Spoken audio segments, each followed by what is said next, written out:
So last year I made a video where I had my friends set my January TBR. It was a really great way to start off the new year by reading a lot of different genres and just enjoying what my friends gave me to read.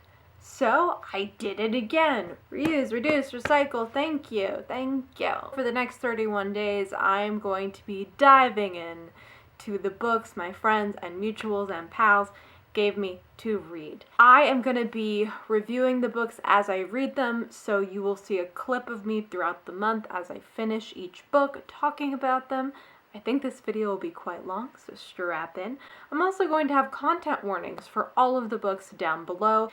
Please enjoy this video. I hope y'all have a good time watching it, and yeah, I'm a little nervous. Here's me in the future finishing a book.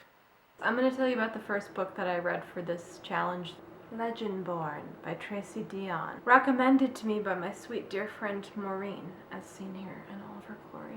Legendborn is a YA book that came out in 2020. It is fantasy. It is about a girl named Brie. She's 16. Her mother unfortunately passes away prior to the novel starting. She goes to a pre-college program at UNC Chapel Hill. When she's there, like the first day, she witnesses some magic that she should not be able to see. And then she's like, okay, I'll infiltrate it. I'll infiltrate this secret society based in Arthurian legend. Hijinks ensue. Lies, twists, turns, detective work, and of course, a very decent love triangle with a bad boy and a golden child where all the characters are interesting and one of them is queer. I have such trouble reviewing YA books. I think when I hit like 24-ish, 23-ish, I realized that I was like, okay, I'm far enough away from high school, from being a teenager, that I don't necessarily want to read about this anymore. I want to read about people my own age or people older than me. This doesn't really appeal to me. And while I still read YA occasionally, I have trouble reviewing it because I'm out of that headspace. Does that make sense? So all of my frustrations with even a book that I think is as good as Legendborn, a book that I think is able to be very modern and fresh and also nostalgic for like older YA books in a really good way with great pacing, wonderful commentary, rich setting, interesting magic systems, and fully developed characters. I can still come out of that being like, I didn't want to read the love triangle. I thought it was good, but I didn't really want to read. You know what I mean? Just things where I'm like, they're being teenagers, and that's fine. But I don't like want to read it about it all the time, you know? So that's kind of where I was with this book. I think it's a very good book. I think it's a very well done book. But everything I didn't like about it is really my own deal. And just where I am at with like YA tropes, where I'm at with like specifically YA romance. It just doesn't appeal to me anymore. Will I read the second one? It depends on if it's shorter, because this book was very long. I had an 18-hour audiobook, and even me, who can just sit and listen to audiobooks all day long, got tired. My favorite thing about it though is that it was set at a pre-college program, and I went to a pre-college program, so I did get to think about that. So that was kind of fun. So that's my review. I liked this book. I thought it was good overall. I don't have any real valid criticisms of it. Yeah. I look like Jesse Eisenberg. Anyway, I finished another book, second book. I finished Ayesha at Last by Uzma Jalaluddin. This was recommended to me by Olivia from Olivia's Catastrophe. Olivia is one of my favorite booktubers, one of my favorite bookstagrammers. She is fantastic, and if you haven't checked her out, check her out. So Olivia gave this to me because it is a Pride and Prejudice retelling, which I was like, hell yes. You know me, this is something I'm going to love. And I loved it. This is a Pride and Prejudice retelling set in a Canadian Muslim community in Toronto. It follows our main character, Aisha, and her love interest, Hafsa. They are, of course, very different people, but both very connected to their families and their communities. Aisha is a little bit sassy and feisty, think Lizzie Bennet. She's got a great interest in poetry, but kind of has to put that away in order to be seen as like the stable one in the family. And then you have Hafsa. Hafsa is more traditional, very tied to his mother and what his mother wants from him. And then hijinks ensue. This both feels like a very fresh take on Pride and Prejudice and an Austen story, while also still feeling like an Austen story.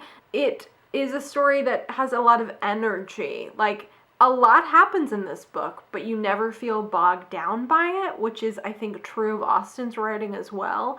There's just a quickness to step from something funny to something darker, and it feels like there's a lot of room to breathe still. I really also liked the romance. Like, I think it was developed in a really honest way. Like, sometimes I read books where romance isn't necessarily the central focus. It is, but there's so much going on here that it isn't completely.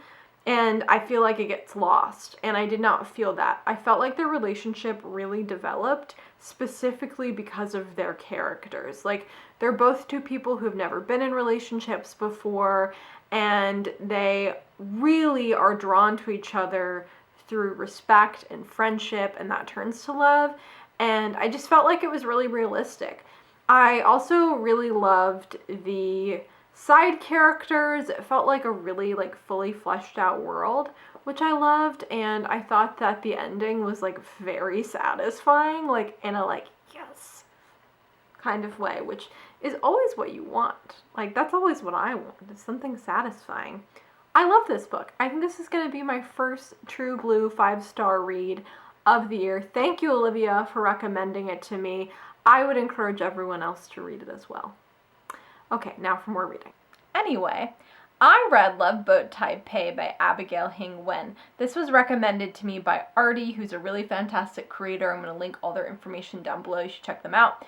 They gave me 3 books. This is the only one that I had recognized before, and I was also intrigued by what they said, which was people had mixed reviews, but I thought it was really good, and I think the next book is coming out Jan 2022. I'm always intrigued by books that have mixed reviews. I'm like, what is that going to be like? So I picked this book up, and let me tell you.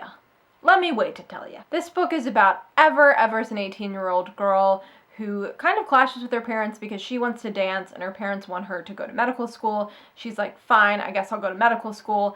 And then she ends up being sent to a pre-college program, a summer program for teenagers in Taipei. While she's there, she meets a lot of friends who are very high achieving and also does all the things her parents don't want her to do. Drink and kiss boys and dance and be wild.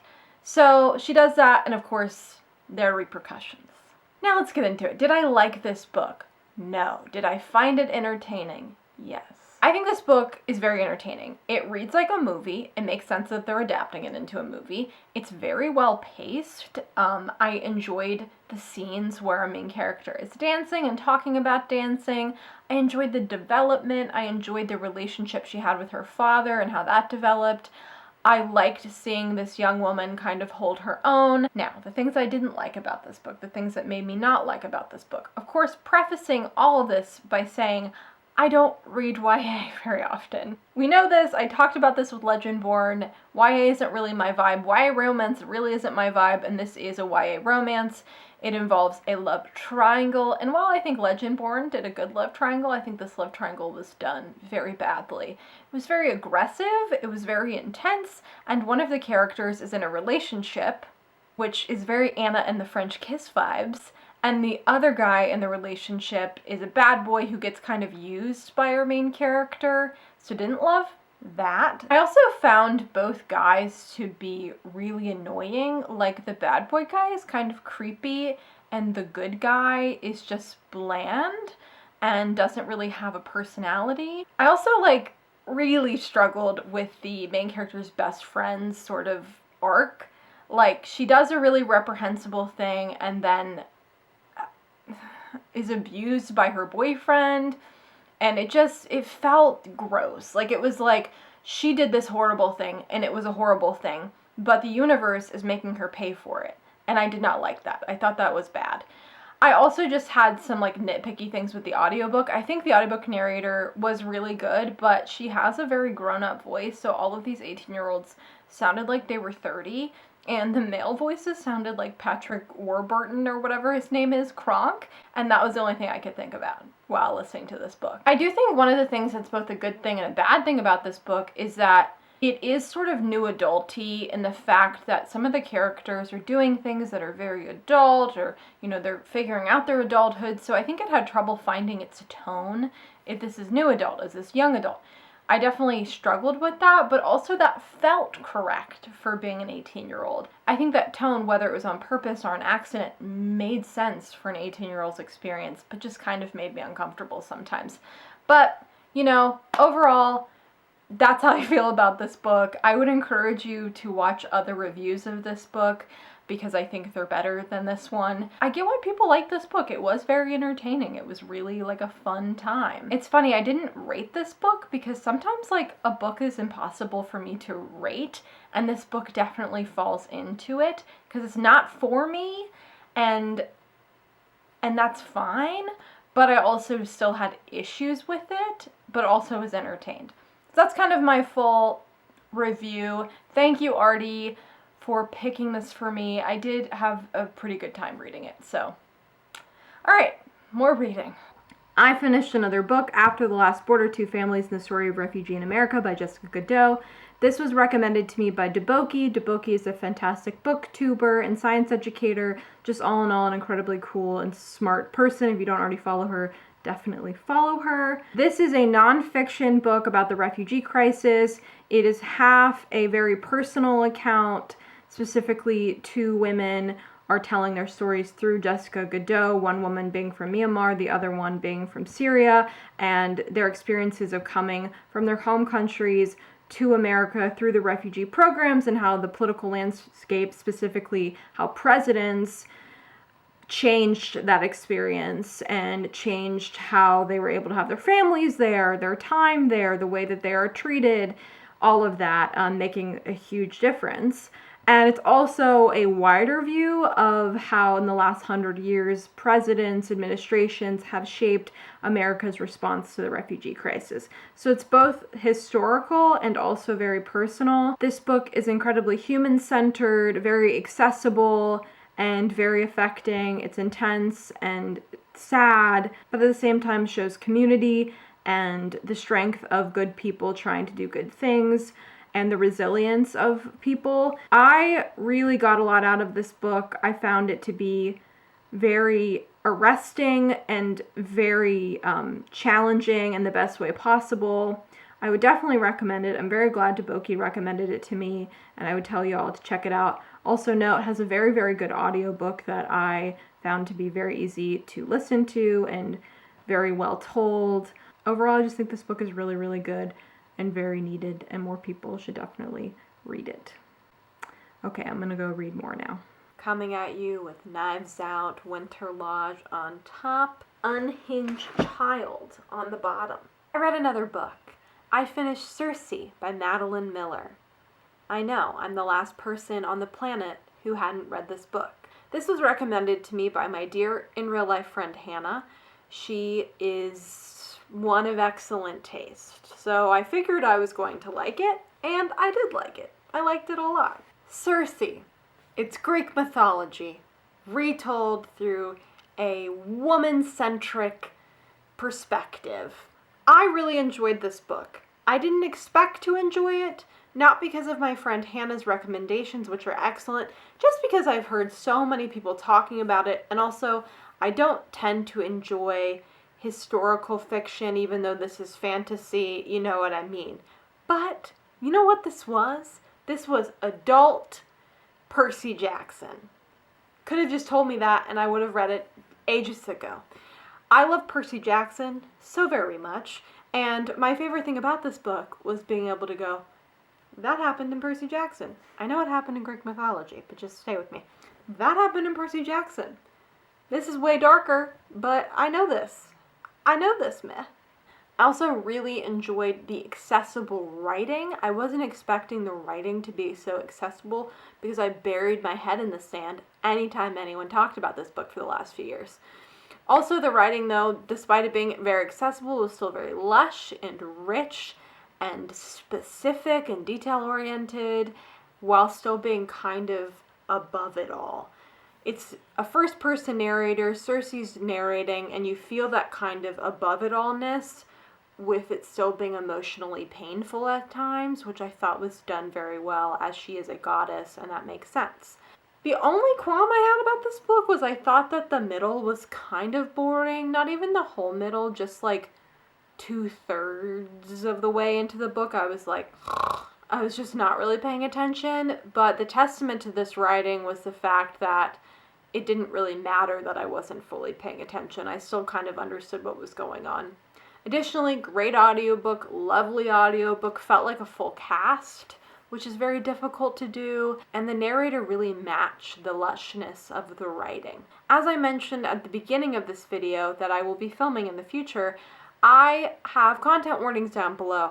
I did not know about some of what goes on in this book at all, so check out those content warnings in the description before picking this up, because it kind of took me by surprise. So good to know going in. Overall, I enjoyed this book. Is it my favorite book of all time? No. Was it 5 stars? No, it was a solid 4 stars, but I enjoyed it. I had a good time. It was very lovely to listen to, and I would definitely pick up more by Madeline Miller now. So, thank you, Hannah. I finished 3 more books. They were picture books, children's picture books, and they were all recommended to me by my friend Olivia. Olivia is an amazing booktuber and artist, just all in all, like, one of the most talented, coolest people online, in my opinion. Please check her out. She recommended me 3 very beautiful children's books. I don't have reviews for them because they're children's books, and also because they were all amazing. The way that I tend to review children's books as an adult is if I would want to read them or give them to my nieces and nephew, and I would. I absolutely would for all 3 of these books. The first book that Olivia gave me to read was Solway by Lupita Nyong'o with illustrations by Vashi Harrison. This was a absolutely stunning, both in illustration and prose, book about a young dark-skinned girl who's not happy with the way she looks, and through the journey of this sort of fable finds beauty and joy in the way she looks. This was such a beautiful book, and if you have children or if you're ever interested in hearing Lupita Nyong'o actually read the story, there is a YouTube video from Netflix where you can find her reading it, and I watched it and it was just lovely and so sweet, and as I mentioned, I would love to give this to my nieces and nephew, and probably will. The second book that Olivia recommended to me was Eyes That Kiss in the Corners by Joanna Ho with illustrations by Dong Ho. This is another beautifully illustrated book, very lyrical book, incredibly stunning, about a young girl who is finding connection with the way she looks through her mother and her grandmother and her sister, and just another little gem, absolute gem of a story. And the final book that Olivia recommended to me was We Are Water Protectors by Carol Lindstorm with Mikhail Goad as the illustrator. Again, another really beautiful book, gorgeously illustrated in what I could tell was watercolor, which makes sense. This was a very beautifully written book, and I really, really enjoyed it. This book is inspired by specifically indigenous-led movements trying to stop pipelines from destroying water sources in North America. It's a very beautiful book, and I think it's one that if you're teaching kids about climate change, about the climate crisis, takes it back to what is vitally, incredibly important, which is giving land back to indigenous peoples. This book is great and also uses a very kid-friendly metaphor of a black snake to describe these pipelines. I thought it was genius and very, very good. All in all of these books were fantastic. They were beautiful little gems, all of them. Okay, now for more reading. It's been like a week and a half. A few things happened. It snowed. I hung out with my boyfriend We played a game where I had to guess a Rolling Stone article of the most stylish musicians right now. Alright, so go through the things you know. It's not Beyonce, not Rihanna, it's not Ariana Grande, it's not Dua Lipa, it's not Billie Eilish, it's not Olivia Rodrigo. She's one of the most fashionable... It's not Doja Cat, because you said Doja Cat was already single female artists good. In the world. SZA? No. Bigger than SZA.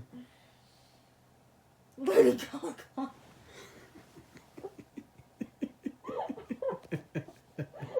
my god. And I had a moment that can only be described as, "Are you serious, Emma?" So that's been my week and a half. I did finish a book before I left, and it was recommended to me by Nicole. Nicole is an amazing person. I would really recommend following her. She does such cool fashion, like her clothes that she makes are so cool. She gave me Last Night at the Telegraph Club by Melinda Lowe. This is a book that I've heard a lot of people talk about it. It was one of her favorite books from last year. I was interested in it in the fact that it is historical fiction YA, which when I read YA, I know I've talked about YA a lot in this video, I tend to go for like non-contemporary YA and queer YA, and this was both.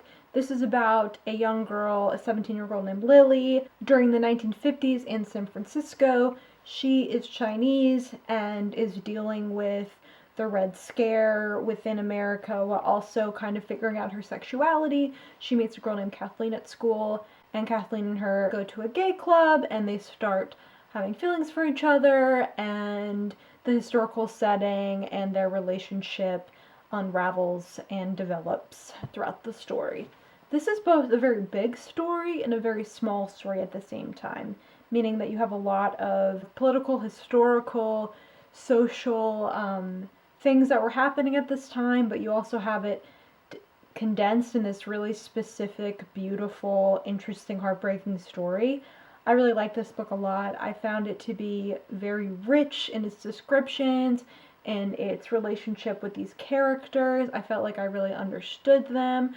I understood the way that this story moved, and it felt incredibly grounded in that period. And I would very much recommend it if you haven't picked it up. I think it's very transformative and very, very well done. And I thank Nicole for sending me this book my way. Sending this book my way. There you go. Okay, more reading. I went to the doctor this morning and got 3 shots. A tetanus shot, I got an HPV vaccine, I got a flu shot. I am going to have a rough tomorrow. Anyway, I finished another book this morning. I read Winter's Orbit by Everina Maxwell. This was recommended to me by my very long-time book friend, Sarah. Sarah is just the coolest person. If you aren't subscribed to her, I would really recommend her stuff. She talks about Taylor Swift, she talks about romance, she talks about really cool sci-fi novels like this one. I would check her out. This book probably took me, no, not probably, definitely took me the longest to get through. As I didn't mention, but kind of mentioned, the last week and a half I haven't been home, and I've also started new medication, so my brain has been very foggy. So this book, while being absolutely a delight, was probably not the best move for that brain state, because this book is sci-fi. And it's sort of a sci-fi opera, a sci-fi epic, but it's also a queer love story between 2 men who have a diplomatic relationship. One of them is a prince, one of them is basically like an ambassador to a connected nation, connected world, connected planet. And they have to have this relationship because the ambassador's husband died in basically like a plane crash. And so you go along, you find out things are not what they seem, and you also find these 2 characters falling in love. I really enjoyed this. It felt very big, while also still feeling quite small. That seems to be a running theme with the books that I've been reading for this video, which is great. I really like the world building. It was really like fun, but also very dark at the same time, which is something I really do enjoy about sci-fi. I enjoyed the way gender is talked about in this book. I loved the queer relationship that we had here. I really enjoyed this sort of dynamic of this really stony guy who blames himself for a lot of the things that have happened to him, and this sort of playboy, like, you know, silly person who's realizing that he actually is smart and serious. I really, really enjoyed the dynamic. I enjoyed the pacing. It was quite fast, while also still being quite methodic. Did I understand everything that happened? No. But that was partially because of my brain fog. I definitely missed some of the world building aspects. I don't always have the easiest time like picking that stuff up in high sci-fi and high fantasy, but I was able to basically understand what was happening. Maybe I didn't understand like all of the terminology all the time. I understood it enough to follow the plot, which I think is all that matters. Hilariously, I was at a bookstore recently, and this was shelved in the YA section, which I thought was really weird because this book was not YA. So that was strange. But anyway, I really enjoyed this. This was definitely out of my comfort zone and out of what I normally read, but I still had a really good time with it and got a lot out of it. I'm going to try to read before my body falls apart. I'm so tired. Let's talk about another book I read. I finished Before the Coffee Gets Cold by Tashikazu Kawaguchi. This was recommended to me sort of in a circumnavigational direction list. Wild Time by Emma. I love Emma. We know my relationship to Emma. It's fraught and beautiful. She has recommended this book to me in the past, and when I asked her for a recommendation, I just sort of like gave this to myself, which is totally fine. Also, everybody wanted me to read this book, just like generally in the world. People just come up to me in the street and they say, "Have you read Before the Coffee Gets Cold?" This is about a cafe in Japan. Oh my god, it's not a boring book. I'm just tired. This is about a cafe in Japan where you can time travel, but in a very specific way. There are all these rules, and nothing that you do in the past or in the future changes the present. It's a very interesting concept. I am very hit or miss on time travel. I used to say that I'm very anti-time travel. Now I think I'm just hit or miss, because I've read enough that I really like, including this. Emma loves time travel, so it doesn't surprise me that she loves this book. I really like this. There was such a sweet, sad quality to it, which I sort of associate with all the books that Emma's ever recommended to me that I enjoyed.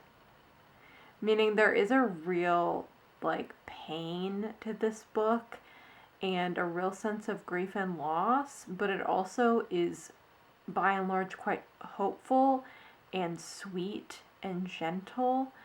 I really liked it. It reminded me a lot of Frederick Bachman, which makes a lot of sense because Emma has recommended me 2 Frederick Bachman books and I've really loved both of them. So it just sort of makes sense. I really like this book a lot. If you haven't picked it up, it really is a quick read. It was at my library via audiobook, and the audiobook was really good. I just enjoyed it. It was a short, interesting, beautiful book. So I really liked it. I read another book, but I'm like, do I want to get up to talk about the other book in a different spot? I decided to talk about the other book that I read. Partially because who knows what tomorrow will bring in terms of my pain level. I read Things We Don't Talk About When I Was a Girl by Jeannie Vanasco. This was recommended to me by Caitlin. Caitlin is a really lovely person, a really smart booktuber who reads quite widely. We have similar tastes. So I was pretty excited to pick this up. She recommended it to me as a Me Too book. So this is a nonfiction memoir about a woman who was assaulted as a teenager and then years later, 15 years later, decides to write this book, interview her assaulter, who also was one of her best friends as a teenager. I would say this book is definitely not for everybody. The way that Jeannie talks about this is really complicated and very nuanced and showcases the complicated feelings that you can have about someone who has hurt you and assaulted you, but is also someone that you have like good memories with, and how confusing and hard. This book doesn't tie anything up. It's still quite messy by the end, as much as you can tell Jeannie Vanasco wants that to be tied up. It just doesn't happen, and that's very realistic. This book also touches on sort of the way that women are conditioned to apologize, make excuses, to try to paint the situation as less bad than it was, or to make excuses for their assaulters. This was very, like I said, not going to be for everybody. I definitely would read the warnings in this book, and everything that I described, that might be sort of difficult to read that. I definitely struggled through it a little bit, but I do think this book is important in the fact it talks about it in this very complicated way, and specifically how common it is for this sort of thing to happen to people. So yeah, I mean, it was very good. It was very complicated, and like I said, I would definitely do some research before you dive in. I was warned, and I did my own research before going in, which I would, like I said, recommend. So yeah, I would pick this up if it sounds interesting to you, or if you're interested in reading something sort of different and, like I said, very complex. And I appreciate Caitlin for sending this my way. January 29th, and my felt Christmas tree is still up. Come get me, Taylor Swift. I go harder than you. I finished Battle Royal by Lucy Parker. This was recommended to me by Emily. Emily is fabulous. You should follow her on Twitter. I really enjoy Emily because Emily and I have pretty similar reading tastes, specifically with romance. So I was super excited to get this recommendation because I felt like it was going to be a hit. And it was a hit. But let me tell you a little bit about my preconceived notions when I looked at this cover. Even though they had cupcakes in their hands, my brain went tennis. This is a book about tennis. It is something very different, specifically a new genre, subgenre of romance that I feel very, very mixed feelings on, and that is the baking competition trope. I feel like for years we had a bunch of books about ex-baseball players or baseball players falling in love. There was a ton of them. The Bromance Book Club, Evie Drake Starts Over, Fix Her Up. There are tons more. And now we have baking competition books. There is Love in Other Words, which is a baking competition. Mangoes and Mistletoe. There's been a few. It's very interesting to me. I think there's another one. I think The Holiday Swap was also one. Anyway, so I have pretty mixed feelings about this trope. I don't even really like baking competition shows that much to begin with. I know, shocking. I find them sort of boring. Love a Top Chef, not as interested in Great British Bake Off. But despite this, I actually really like this book. This is about two people who judge a sort of Great British Bake Off show, which is different. They're not contestants, they're judges, which I really enjoyed. This is a hate to love, sort of like a hot young Paul Hollywood character who judged our main lady character when she was competing on the show years later, and now they're rivals with their cake businesses, both vying for the opportunity to bake a cake, make a cake for a royal wedding. Now, there's a lot that occurs in this book. A lot that occurs. This is a plot-heavy book. I really enjoy plot-heavy romance. I think it's super entertaining, and it's like reading a soap opera, and I really enjoyed that. This book has some great elements to it. There's found family. There is that really fun rivalry.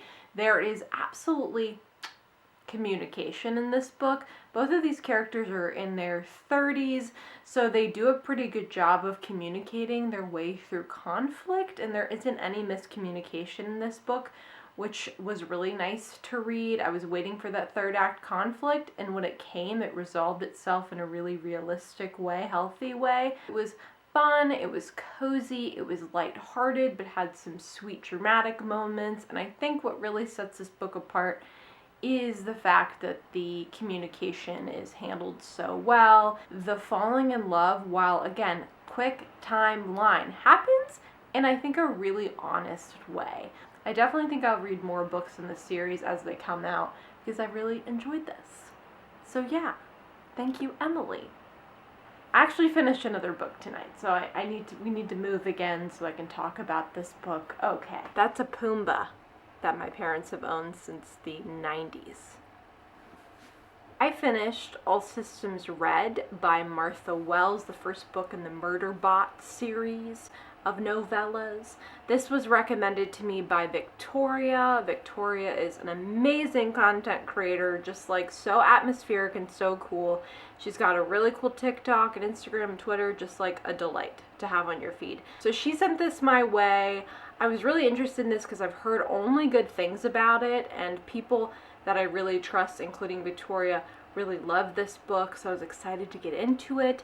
This is an adult sci-fi book about a robot, half like organic material creature person who is programmed to protect and to kill. Research trip with a bunch of like scientists to protect them. Something happens, they are in danger, very Doctor Who-y, like Doctor Who shows up to a planet and the researchers are dead and he has to protect some other researchers, kind of that vibe. But you find out our murder bot is a little different than expected. Specifically, the murder bot loves to just watch TV. Relatable, and hates human beings, like doesn't enjoy most human beings. Also relatable, hashtag relatable. This was really fun. It was a delight. I didn't really know what to expect, but it kind of was exactly what I expected, and I think that's a good thing. It was very tongue-in-cheek. It was funny. It was lighthearted. It was very sweet, kind of surprisingly so. Not overly so, but surprisingly so. I just was very captivated, and I had a good time. I've read so many long books for this video, and most of what I've read I've listened via audiobook because you know me. As my friend Ileana has said, I'm just a lobbyist for the audiobook industry. But I've read so many really long books with really long audiobooks, and this being only 3 hours. Yeah, I really enjoyed this. This was a lot of fun, and if you just want to pick up something that's easy, that's sci-fi, but not like aggressively intense, this is definitely a good read. Thank you, Victoria. I actually only have one book left. The only book that I read physically, or the only book I'm reading physically. All the other ones I either read via audio or ebook. So yeah, it takes me a long time to read books physically. I think it's because I want to go on my phone, so ebooks are easier for me because I can like be on my phone, but I'm reading a book, so I trick my brain. And audiobooks are perfect for me because I like to do stuff while I listen to them. So yeah, it's taking me the longest, but I am excited to finish this book, and I'm hoping to finish it tomorrow because I only have like 2 days left. So we shall see. I was going to only have one more book to read.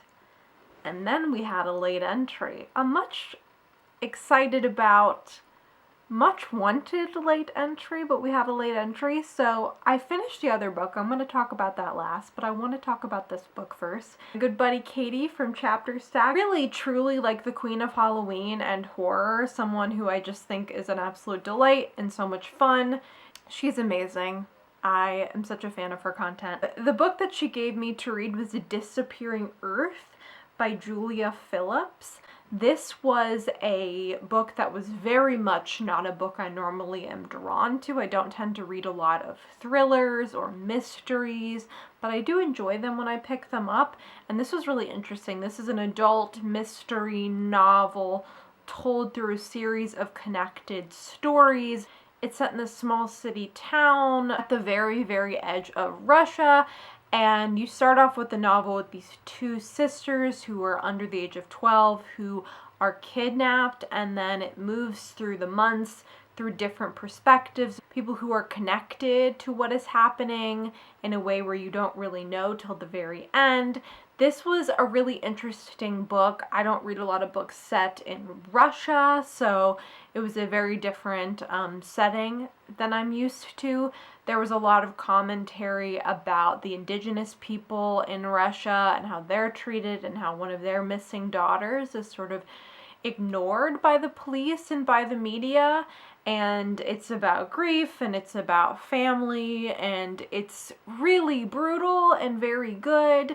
I can't speak to any of the specific representation here, but I thought this book was incredibly well done and put together. And if you are, I'm going to mention Fredrik Backman again. If you're a fan of Fredrik Backman, I think this is similar in a lot of ways. Very thankful that Katie threw this at me and I was able to get it in, because it is something that I really would not have picked up otherwise. I would have been like, that sounds really sad. And it was sad, but it was also very interesting and good. I am now going to talk about the last book. There's actually two, but they're connected. And we will wrap up this month-long journey. Outfit change for the end of the video. It is January 31st. We have done it. I'm going to talk about the last two books. One of these books I read fairly early in the month. The other book I finished today. They are 2 and 3 of a series. Unsurprisingly, a Nora Roberts series, because is it a video of mine if I don't talk about Nora Roberts? Probably not. This is kind of a funny story about how these ended up being in this video. I was doing a buddy read, did a buddy read with my friend Ileana, who is, one of my closest friends and just someone who I adore. And we're having this great time reading Nora together, and I am a terrible buddy reader, because I am not good at reading books physically, and I sort of refuse to listen to Nora Roberts audiobooks, which I know sounds wild, but that's like my comfort physical book read is Nora Roberts. So that's how I get that specific serotonin. And I was like, I need to get this buddy read done so we can move on to another buddy read of a Nora series. And so I suggested that she recommend me the second and the third books. She finished the second one in December, and we would read the third one together, and then this would be done. So that's how we ended up here. I read Born in Ice, the second book in the Irish Born series. Born in Fire was the first book. I've talked about that book.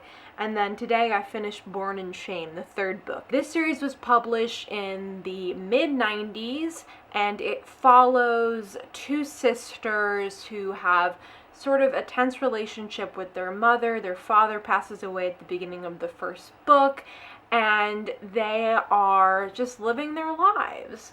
Our main character in the first book, she's a glass blower. The main character in the second book, she runs an inn, a B&B. She's very nurturing. She's someone who likes to keep the peace, while her older sister is quite fiery, born in fire, born in ice. And in this book, she has a guest that comes to stay for a few months. He's a famous American writer, and he is a thriller writer trying to seek inspiration. He's sort of somebody who just travels a lot, doesn't have a lot of roots, and she is very rooted. They end up falling in love. For a Nora book, this actually is fairly slow paced in terms of the romance. It happens over the course of like 6 months, which is a very long time for two characters to fall in love in romance, I think, in general, but really romance with Nora. I really enjoyed this book. This main character isn't as exciting as the first main character because she's the peacemaker, but I still really enjoyed her dynamic. I enjoyed her softening and her becoming more emotional because she has trouble kind of sharing those emotions, but she's still quite nurturing, which I think is a really interesting character dynamic. I liked the guy. I thought he was a lot of fun. This series follows my theory. If you saw my Nora Roberts video I did back last March, I talk about how if she has like a trilogy, they tend to follow archetypes, which is like the first book is the character who is very accessible, very feisty. The second book is sort of our stalwart, homey character, and then quieter. And then the third book is our sort of wild child, interesting person. And that's what you have here as well. Not quite to the same extent, but it's still there. Now, the third book is where the drama really is, because this book is about their third sister that they didn't know about until this book. And she's their half-sister, and she doesn't know about this. She goes through family tragedy. She's American, and she ends up coming to Ireland and not really wanting to connect with her sisters, but ends up connecting with them and also falling in love with their very long-time friend Murphy, who owns the farm next to theirs. And it's very sweet. It has sort of this magical underpinning of like Irish roots.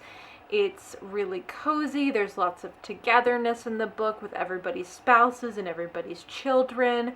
I like that you have this main character in this book who's really ambitious, and she's really afraid to give up her ambition to follow like her heart, which is, I think, a really entertaining concept and one that I used to roll my eyes at a lot as a younger person, but now I'm like, no, family and friendship and love, for me personally, matters so much more than career. So I get it. I just found this book to be really gentle. The romance was really sweet. It moved very, very quickly, but it kind of made sense for the story, so I wasn't mad at it. I just really enjoyed this, and I thought it was so cozy, and it was kind of warm today. It wasn't like as cold as it has been, so this book has big spring energy, so it just felt very springy and atmospheric, and I loved it. All in all, I really, really like the series, and if you want to dive into a Nora series that has pretty good romance, doesn't have as many like old school notions in it, these are a pretty good read, and a series that is very near and dear to my heart, and I feel like one I'm going to reread. Okay, let's go do a wrap-up. I did it. This was a lot of books. It was a lot of reading. I really enjoyed myself though. I read so much stuff, a variety of books. I feel like it was such a fun adventure. I took an entire week and a half off from reading and I still managed to do this. So go me. And the fact I listen to audiobooks very quickly and can comprehend them still, okay? Comprehend them very well, I might add. I enjoyed this a lot, and I hope I can continue to do it. So I hope you enjoyed this video. Let me know your thoughts about anything I read down below. Have a lovely day. Oh, and please, please, please subscribe and watch and follow everybody that gave me books. Please, please, please, because they're all amazing.